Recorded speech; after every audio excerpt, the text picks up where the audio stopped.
Okay, in this video I'm going to talk about the brushes and how to use them. Brushes in Photoshop are more than they seem to be. It might seem you simply need to pick a color, choose a size, and paint. You can reduce the opacity or even paint using a fusion mode. But that's only the tip of the iceberg.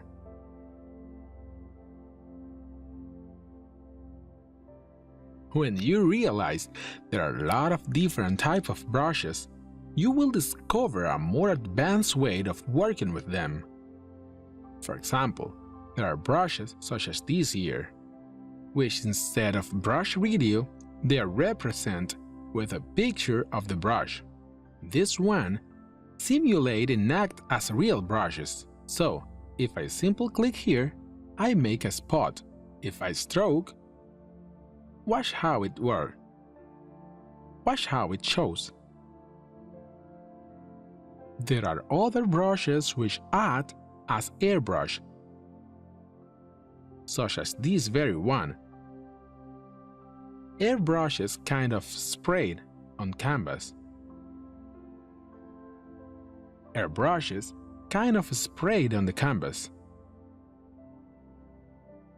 These kind of brushes work better if you don't use the mouse, like on a digital tablet.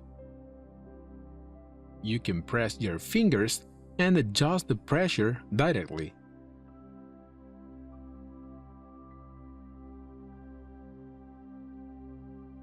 Other ones have a predefined form. They are not round brushes as the ones we are most used to. However, there are another type of brushes with a completely different behavior. That will be the case of this brush that looks like grass. I'm going to pick a blue color and the red from the bottom. If I paint, the result is some sort of color mixtures with R between blue and red, and in the between colors. So this brush is affected by the nervy colors, which is quite unusual. So if I draw grass using two different tones of green, it is going to add other color in between these two. Another interesting thing about this brush is that it picks random colors.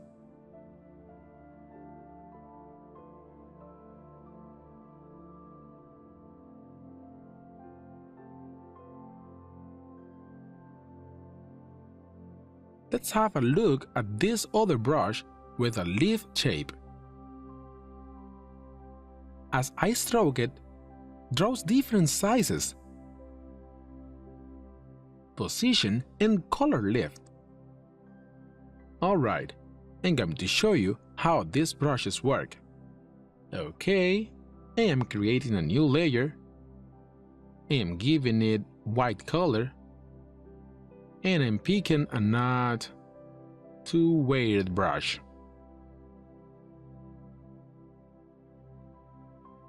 Let's pick a normal brush.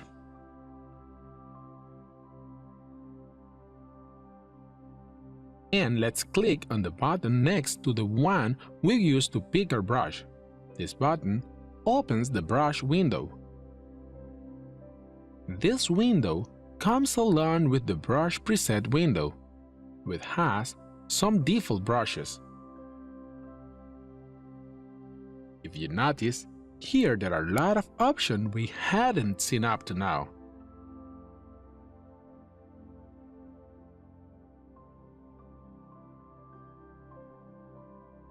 Among them is Shape Dynamic. Shape Dynamic tells me that the brush size is going to keep changing.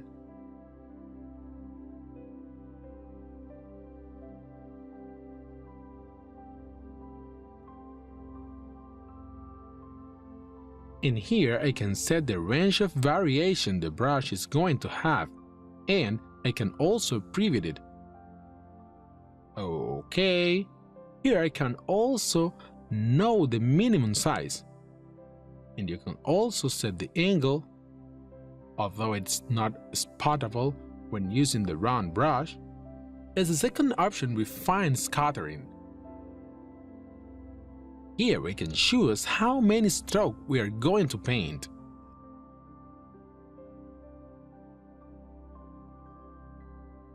And here, the count jitter. On the other side, we can pick the texture option. On this option, the brush's contours are texturized with some of the pattern's textures.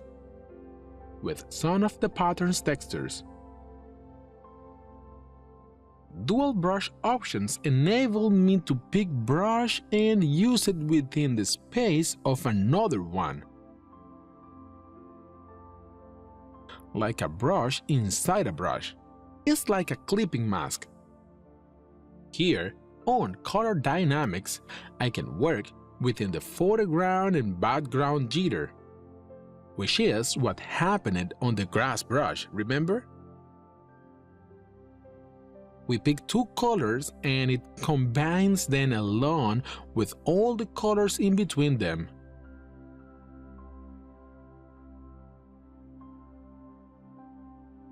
We can adjust the fusion here.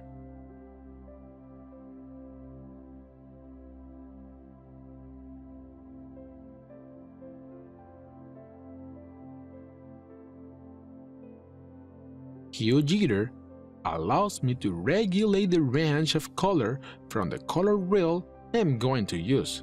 If I set it 0, it's only going to use one color, red. I can also adjust the brightness and the purity. Transform options enable me to paint in a way that some strokes will have opacity, which some will not.